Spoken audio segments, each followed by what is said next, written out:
Hi guys, kung mani mo sa Impasugong Communal Ranch, 8 hours biyahe gikan sa Butuan ay San Franz to ang hina po na.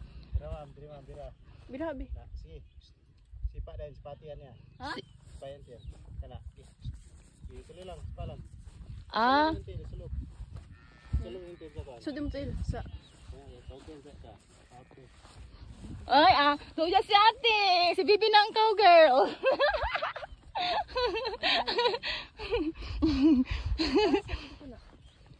Tapos muntakan si Miguel, no? Adoy. Miguel, be a good girl, Miguel. Ay, good man dai kay. Ay, di good boy kay lalaki man si Miguel. Hello, kabutan ni Miguel. Hello, tikoy. Ay, ka perfect ano, oy. Wow. Hello, kabutan ni Miguel. Katong sa ning adto ko sa Misamis kay di siya mugkon. Hawat ti. Talay ko. Oo. Kabutan ni Miguel ay. Nagpa-drive kay Bibi. Iya bira. Hala. Buta na si Miguel, ano? Under siya. Ay, maguna siguro yun. Kaya naman yung tao dito, Gin. Paano siguro sila? Nalayot mo.